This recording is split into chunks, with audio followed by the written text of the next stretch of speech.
today's Lunch and Learn. And y'all, it's May 1st, and I can't believe it. So I know I hear the collective cheers going up right now. So since it is May, we're thinking about, a lot of people are already thinking about, heading into the end of the school year. We thought we would talk about kind of how you wrap up your year. There's a little bit of we've got lots of things to talk about, but we're going to do a little reflecting on what worked, what didn't work, and how we can get ready for next year when it comes to our digital things. So the first thing we'll talk about is kind of, like I said, a little year in review reflection, really get into some digital wrap up things that you need to know as an educator. And then just kind of how we're going to plan for next year. So when we think about like what worked this year, we're thinking about questions like, what digital tool really saved you a lot of time this year? What was maybe messy or difficult to manage? And then, I kind of think of a little traffic light. What do you want to keep, change, or stop for next year? And I think it's important to think of those things. So many times we think, what can we add? What can we add? And we keep adding and adding. And sometimes we need to either change or stop some things. And so I think it's a time right now to think about what do we want that to look like as we go into next year. So what we thought we'd do is Brady and I are going to share a couple of things that worked for us digitally this year, things that we just, little tips and tricks and tools that we use to save ourselves some time. And Yeah. then we'll kind of get into some of the other things. So I'll start, and then we'll shift over so that Brady can share his screen in a minute. But one of the things that I really used this year, and it's a fairly new update. I think it's only been around for about a year now, is tab documents. And I'm going to open up one of our tab documents. Don't be scared. It's our EdTech planning document. Yeah. I'm hiding a lot of little tabs over here, but you can see that we use this to keep track of everything we do in our EdTech planning in one place. And it makes it so much easier than being like, what document is that in? Or, where did we put those notes? And it's all in the same one. The way those tab documents work is, over here on the left now, it's like a table of contents, and these little arrows drop down and have even more things underneath it. So it's just like having all the documents in one folder in one place instead. And I love that because I spend far too much time in my Google Drive searching for things. So this saves us a lot of trouble this way. And Brady and I share this one, and so it makes it super easy for us to go back and forth and plan, knowing that everything's in one place. So that's one of my like time savers this year is rather than multiple documents, one document, multiple tabs, all in one place. You want to add anything to that, Yeah. Brady, And on then you that can one? like search it. So instead of having to like Yes. search your drive, like it's Just all in looking one through this document. one. So you can just search Yes. through the one document for sure. Yes. And, you could do things like, and we'll talk when we get into Drive in a minute, you can star it so that that one is always in your starred, or you could put it into Mm, a workspace so that your planning documents are all in one place, or there's right. lots of things that you can do to keep that kind of top of mind when you're working on those things. I also, just while we're in kind of the Google realm of things, I live and breathe by Google Task. And I think I've mentioned it before when we talked about some Google tips and tricks, but the little task icon over here on the side, that is how I have everything going. It's all dated. Um, and the nice part about that is I can take them straight from my email. So if I have an email that I need to deal with on a certain day or before a certain day, I can actually assign it to that date. And now it becomes a task that's on my calendar as well as my task list. And so just that workflow is really, really nice for me. So it goes from my inbox to the task list to my calendar, and it gets checked off each day. The other part about that that's nice is then I can take that email, and knowing I've put it on my task list, I can throw it into a separate folder in my Gmail, and so it's not clogging up my inbox anymore. I know I have it scheduled, so it's not one that I have to keep looking back at to, oh yeah, don't forget that. I know I don't have to worry about it. It's already there. So it's all about those like reducing your cognitive load, as I think it's what they Yeah. call it. Taking those decisions off your brain. I've already scheduled it, so it's been dealt with. Well, Um, what's nice is like that's like it works in like so many different. We mentioned Drive and you mentioned mhm, Calendar, but like it lives like you can see right now on your screen on the yeah, right side, it lives yep, there. So it kind of just hangs out in all of your Google products. yes, So yes, like you don't have to, for me, I'm not always having to go back to that application to look at my to-do list. yeah. I can, oh, what was I working on? And you can just go to it no matter what product you're in. Well, and I love that the email stays attached to the to-do list. Yes. So like if Hmm. if it's got a link or something like that in it, you just click on it and it opens it back up and your link is right there for you. So it Yep. makes it super handy. So switching out of the Google realm for just a second, Canva has uploaded a whole lot of updates here lately. They just had Canva Create, and they have done some kind of, pushing out of some new features. And so a couple of the new features that we are really kind of digging these days, and I believe we showed it, was it last month that we did Canva? Yeah, it was Yeah. Canva code for last month's Lunch and Learn. Is this Magic Layers. And Magic Layers is great, especially if you've been using Gemini or ChatGPT to create any kind of doc or images for you, graphics for you, because what you can do is take that flat image, throw it into Hmm. Canva, hit that magic layers, and it takes a few kind of swipes of it. So it's not like an instant process, but we're talking like 15 seconds. And it will separate all those things out into layers. And now you can make those small adjustments that we know that AI is so, notorious for misspelling a word by one or two letters, or maybe they layered something that you don't want that background or things like that. You have that Right. flexibility then to change without having to keep asking ChatGPT to fix things. Because sometimes they fix the wrong things, and so then you just get in that cycle. But this will let you fix things very, very quickly. So that's one of my new kind of favorites. The other one is in videos now. You can actually layer videos. So if you're used to editing in something like Premiere or Right. what else? What's the Apple one that everybody uses? Anyway, Yeah. I was gonna say GarageBand, but I know that's wrong. That's now just audio video. one. Anyway, whatever the native one is, Or that We you're Video. If you're using We We Video Video, as an yeah, We educator. Yeah. Video, any of those that you're used to having an audio track, a video track, and all your things layered, Canva now allows that. And so it makes it super easy. And because it's free K-12, what a great way for your kids to get involved as well without having to have an additional product or additional training, because they're pretty familiar and comfortable with Canva. So I'm loving seeing where they're going with that in Canva. We played with Canva Code last time, so that's one that we've played with. So Yeah. I'm trying to watch our time to make sure I give us enough time for a couple of other things.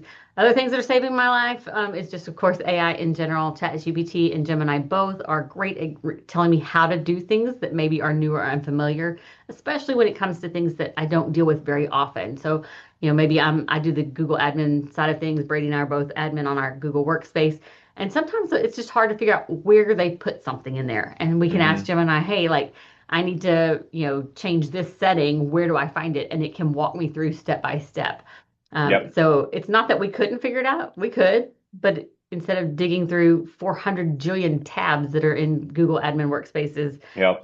it gets us to the right one quickly. So Yeah, and they change those monthly. There's always an yes, update. There's always been this change in admin console. So it's like you might have yes, known where it was, but it might not be you there don't anymore. anymore. It might So not live there anymore. Yeah, yeah. for sure. So those are my like what's saving me time and my mental power these days. What about you, Brady? Yeah, so let's share my screen as well. All And while right. I'm doing that, one thing that I was kind of thinking about with Christy and when she was talking about using those magic layers, one thing I really like that I think about with the image generation through Gemini is like if I'm trying to make slides, it always adds that little Gemini logo on the bottom right.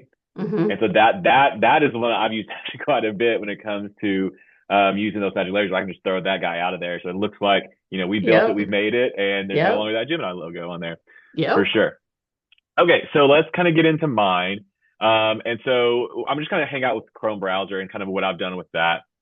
If you're like me, you've got a ton of saved websites. This is not new news. This has been around for forever.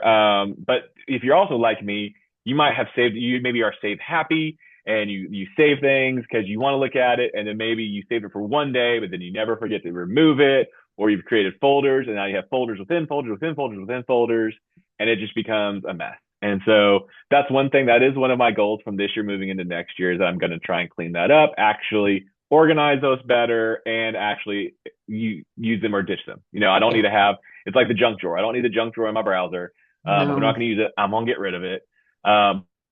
But on top of that, one thing that is new this year are these group tabs. And so that's something I'm going to try and start utilizing more often is grouping my tabs. Mm-hmm. And the reason why I like that is because I've already been able to kind of clean out some of these things on here Mm-hmm. that I either go to every single day, so I don't really need that on there, or I kind of go with things in groupings that I know if I'm opening this, I'm probably going to open up these as well, and so I don't need all those together. And so by having these group tabs, I can either click right here and see those groups, or they hang out right here.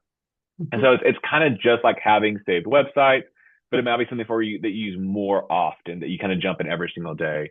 And so the So, ones that I've created, sorry, go ahead. well, go ahead. I mean, finish telling us about the ones you've created, and then I want to add on to that. So, Yeah, so I've created two just kind of talk about for today. And one is my productivity tab. And so when I click that, it's going to open up my Gmail, my calendar, and my tasks. And so when it kind of wake up in the morning, I get to work and I can just click that productivity tab and it's just going to open up my three things I know I'm going to use that day. I don't probably need them I don't probably need to have those saved as a saved bookmark, but it's just nice that I can just click that and it opens them up for the day. The other one that I won't use every single day, but is really helpful is I subscribe to a lot of different groups. So like if mhm. I'm trying to figure something out for y'all and I do some research, I might go into a Google group that I'm part of, that new Ditch the Textbook group that I'm part of, maybe something we have internal. And that's kind of where I would go to kind of research, maybe ask questions in different groups. And so those have kind of been spread out all over the place. And so now if I just need to do some research, I can just click my groups tab. And now all the groups that I'm a part of that are places where I can research and find information, just they all hang out right there. When I'm done with it, I can just close them up and I'm good for the day. And so it's just got a kind of an easy way to just kind of open and close things and kind of stay organized a little bit for sure. So I find it interesting that you use it for things that you're going to use on a regular basis because I actually use that same feature for things I only need temporary. When I'm Right. planning for a PD session that's coming up and I put it there, that way I can open everything I need for that session. And then when I'm done, hmm that group goes away. I chunk it, so it's Right. And done. that's the same. That's why you don't see those groups, right? And so that's Yeah. like I might have done that and like so you're right. Like if I'm going to do a PD tomorrow, same thing. I'm going to want to make sure I open up my presentation, whatever products I'm going to jump into during that presentation, they all live in that little Hmm. bundle. And like you just said, but when that PD's done, they're gone. I Gone. don't need to worry about them anymore. Yeah. And I it's think really easy. You just right click it and delete the group. Yeah, Super I think easy. if I was in a classroom, like if I was, back in a teacher setting, I think I'd probably have one for each course that I teach, that hmm or for that For the week. day So or that whatever. or the day Yeah. of the week or however I hmm needed things for that particular lesson or unit. That would be so handy not to have to keep like, oh, what do I need today? Oh yeah, I need to go to that. Like it's just already there. Yeah. Click, Yeah, it'd open. be great. Yeah, like you said, whether you have multiple preps. And so it might be Hmm. like, hey, I'm leaving work Wednesday afternoon. I'm Hmm. going to have all my things ready to go. So when I open my computer on Thursday, I just Just boop, they're yep. there. They're ready to go. Or vice versa. If I've got one prep, I can have a Monday, Tuesday, Wednesday, Thursday, Friday Sure. day, and I'm good to Yeah. go. Yeah. Yeah, I love that Yeah, for lots sure. of ways. I mean, that's just an easy way to you use that brain power when you have it kind of things, batch those kinds of things Yeah. like opening Yeah. links and things like that, do it all at the same time and that helps you kind of save that brain power. So, Yeah. And then the other thing, which is actually fairly new as well, is if you're like me, you might have a ton of tabs and then you're like, I need to clean this up. I'm getting overwhelmed with them and I'm closing things out. And then you accidentally close out a tab that you actually want.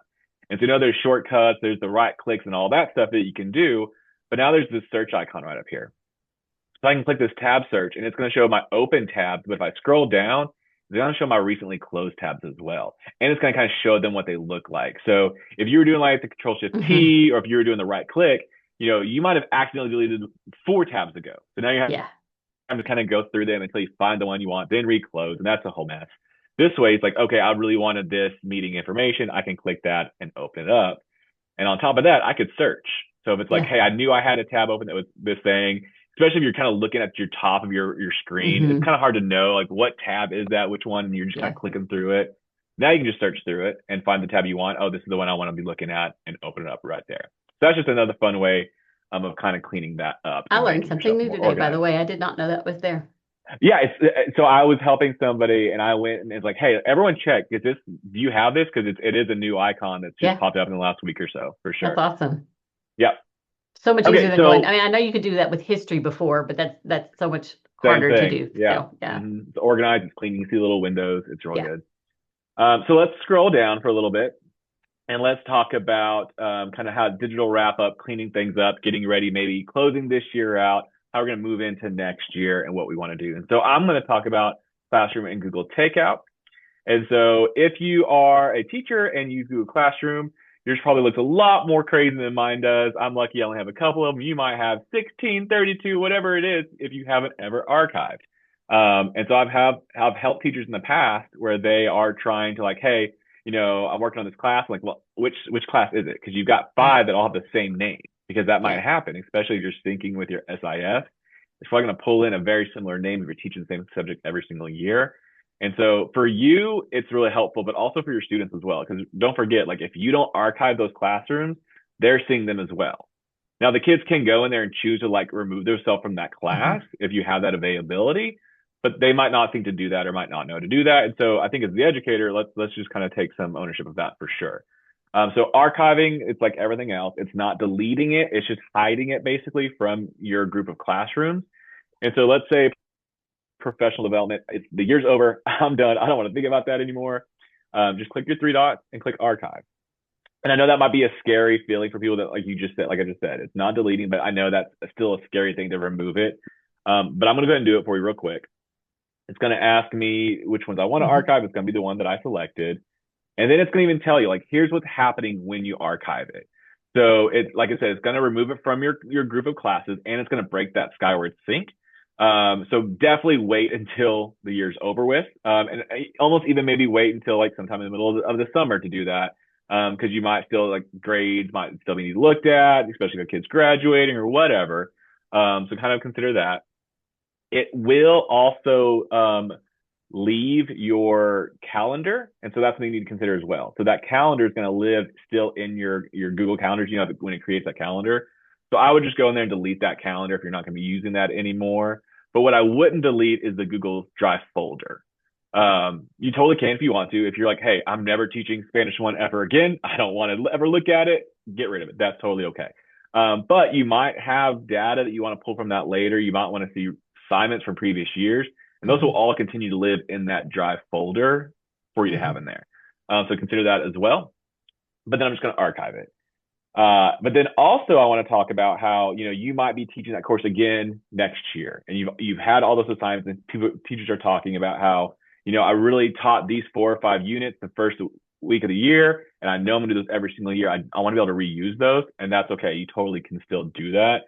So if you are in a Google Classroom, I can go to the classwork and I can create, or I'm sorry, Mhm. let's go reuse, and I can still reuse it from there. So Mhm. even though it's an archive class, I can still reuse those assignments from there. You can't edit things in the archived assignments, but you can totally pull them out Pull it and out. Yep. reuse them.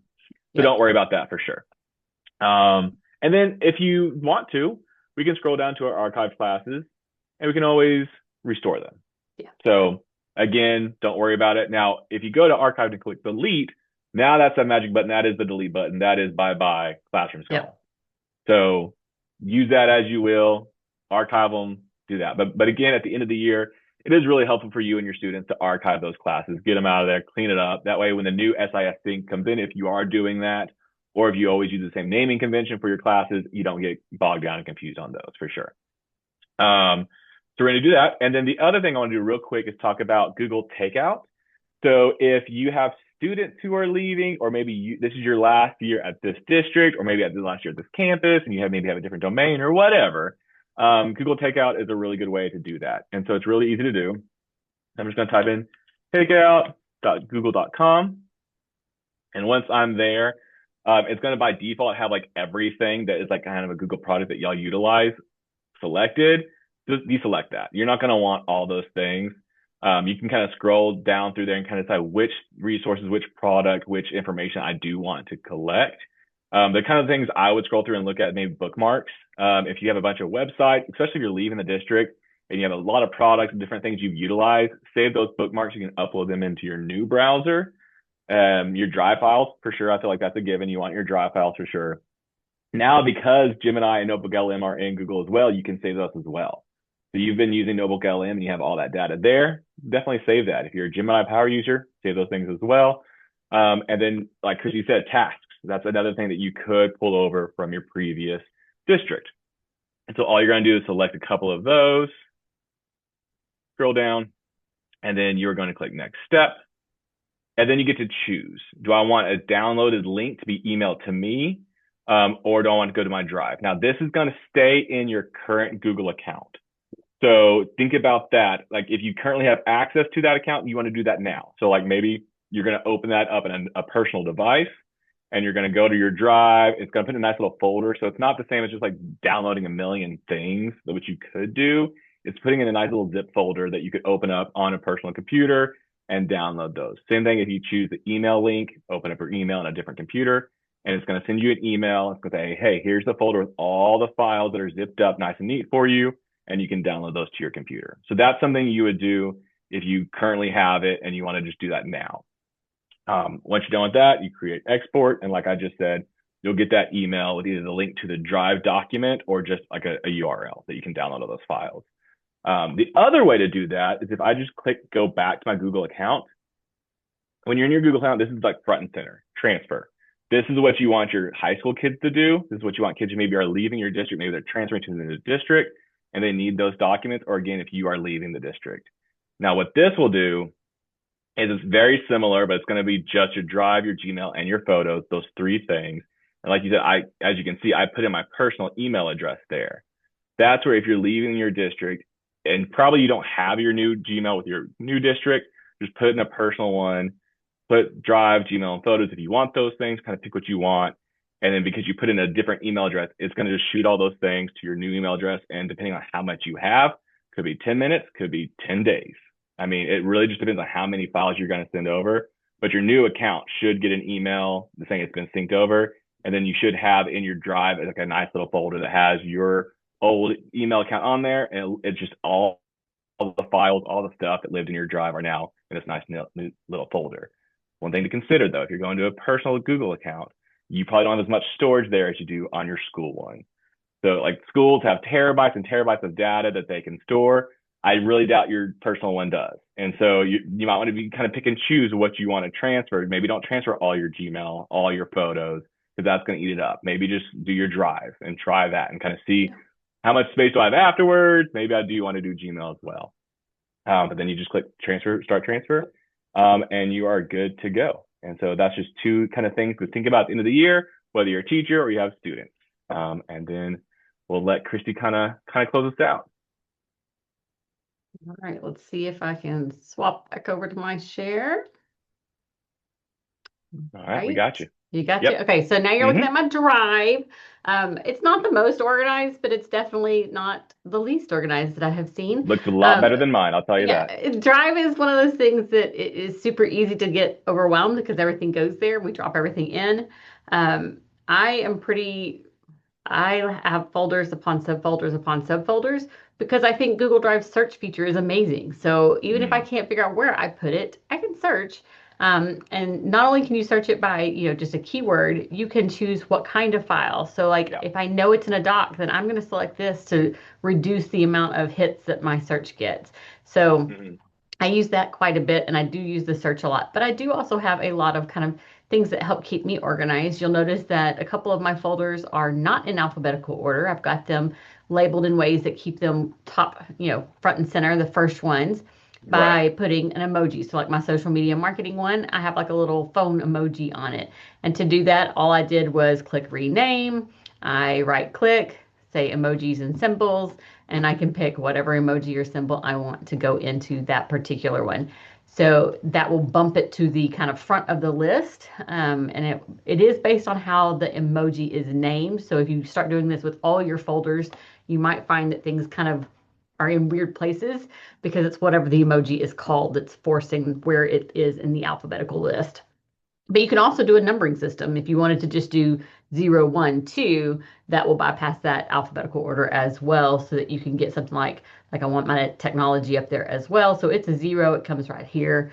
But you'll notice I also use some color coding, and color coding is super easy to add. You can just go here to organize, and you can pick you a new color. So that's kind of nice if you want to keep maybe certain subjects together, or you want your resources to be a certain color and your kind of administrative type things another color. It just helps you visually, and I think we're all visual people, so I think that helps as well. You can move things in a couple of different ways. You can move it by physically dragging it, but if it needs to go into like a subfolder in one of these, you can drop your folders down on the side. And so I don't even know, I'm afraid to open things at this point in time, but you could easily, drop it into a specific folder that direction as well. So as you're doing this kind of end of year cleanup, instead of having to drag it to one folder, opening that folder, dragging it again, and you can actually just keep putting it into folders over here on the side as well. Another thing that you might want to consider is building yourself some workspaces. If you're finding yourself looking for the same few documents all the time, you can actually build yourself a workspace with up to 25 files. And that way they stay in the folders where you've put them, but you're just putting them in a kind of a temporary holding place that makes it easy to find. So maybe you're working on a presentation coming up and you want, an old PowerPoint or an old slide set, a PDF that you have and, different things from different places and you want to put it all together. A workspace would be a great place. You don't need to build a new folder. You don't need to make copies of all your files. You're just kind of temporarily hosting a bookmark in your Google Drive. So that's an option to help keep yourself organized as well in your drive. Um, naming conventions, I always think I will get this organized, but I'm not there yet. But, naming things with the year and class and things like that would be extremely helpful if you have a system. Most of my folders, when you open them up, there's a year folder inside of them. Mm. And I know some people do it the other way. Some people create a year folder and then have those folders with inside the year. There's not a right or wrong. It's however, kind of whatever direction your brain thinks. For me, I want the category and then the years within it. But if I was in the classroom, I could see how a year would be helpful to have that year's stuff inside. So Yeah, either especially way, if I like think, your role changes, yeah, right? So like, yeah. if you know you're not doing that role anymore, maybe it makes sense Hmm. to have a year where like, hey, in Yeah. 2020 I taught these courses. I don't Yes. teach those anymore. They'll go in 2020. Yeah. Or if you like you said, if you are always teaching those courses, then Yeah. course and then years. Yeah.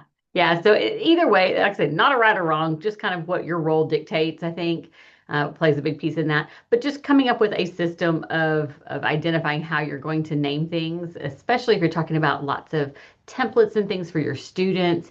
That way you can easily find those again because that search feature is super powerful. So if you know what your naming system kind of is, it does really help tremendously with that piece. So all right, we are doing fantastic on time. Look at us. Hmm. So that kind of brings us really to this last little piece of just thinking ahead. What are some things that you can do now that your future self will appreciate later? I love thinking about my future self. It makes me want to take care of them just a little bit.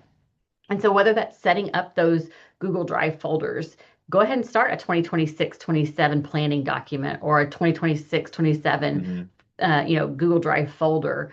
Go ahead and, maybe you need to revamp your naming conventions. Go ahead and name a few sample documents, those things so you don't forget. But kind of doing some of that basic cleanup now so that when you come back in August, you are ready to go. Like you don't have to spend time looking for all those things. Maybe as you're cleaning out your drive, you're finding things like, oh, that's an August thing, that's a back to school thing, and creating that place for those things so that when you do get back, you just have one place to look and you can kind of get started right away. What are your tips for kind of looking ahead, Brady? Yeah, I was just thinking about like looking at your Gmail. So Hmm. a lot of you might not, maybe you don't have it on your phone. Maybe you kind of keep work and home, which would be great if you're doing Kudos, that, kudos. for sure. Or maybe you just don't check it all that much, even if it's on your phone during the summer. And so like I know that your admin are usually working throughout the summer. I'm sure they try not to bombard you with too much, but they're probably sending you some stuff. Maybe Hmm. right at the end of May, early June, maybe when you're coming back late July, early August. I mean, you might not catch all those things. So maybe now's a good time to kind of create some filtering rules on Hmm. things that like you like maybe, hey, when my principal comes in, I want to get so that way maybe when you kind of start looking at them, you're not overwhelmed with you've got Yeah, 400 emails that you're trying to go through, but maybe you can go to those filtered tabs and start there. So that's a maybe good creating some idea. stuff based on like, hey, I know next year we have this new implementation or we know I'm teaching this new course. And so Hmm. maybe highlighting those terms or those email addresses and filtering those down so that way, when you decide to start looking, you're not overwhelmed and you can kind of hit the big points first. I think that would be kind of a great way to go for next year. That's a great plan. And just kind of going along with that now, maybe now in the next couple of weeks, as you're getting emails and you're realizing I chunk that one every time, like I delete that every Mm. time, go ahead and setting Mm. some filters to get rid of those, unsubscribe to some things or move them to Yes. folders that you don't see right away, just to start cleaning up that inbox so that it doesn't build up on Mm. you over the summer. So, For sure. Yeah, maybe like the things that like you don't want to delete, but you probably won't look at them, but you're not yeah, sure. Maybe it's from a product that you just put it in a utilize. little, yeah, in a Yeah, little folder. So Easy to search, but doesn't get cumbersome for sure. yeah, exactly. I love that you can search it. So, just kind of last things is we're thinking ahead. Just keep in mind that we do have a lot of things coming up this summer. So, if you are looking for PD to attend, you can go to esc9.net and we have our landing page built in here so that you can easily find content areas, classes, and courses that you might want to take, including our technology ones. So, you've got instructional tech right here. You can find all our sessions that we have a part in or somehow tie into instructional technology coming up. Next year, we're going to be trying to do a couple different things to really streamline our process and make it usable. We know lunch and learns are not a great time for everybody, so we're going to kind of revamp that system, and we'll be announcing what that looks like as we get closer to August. We are going to be doing some special podcast spotlights over the summer of some R9 Region 9 education like initiatives and programs that we have, and some resources that they have available. So we just have a lot coming up as well. So, but we are going to be taking a break from Lunch and Learns, of course, for the summer because we do have our summer PD sessions coming up. So, anything you want to add? No, just summer's almost here, and I know that It is. y'all are looking forward to it, and Yes. hopefully we can provide some services that are exciting for y'all. Yep, absolutely. All right. I am going to stop recording. So don't forget.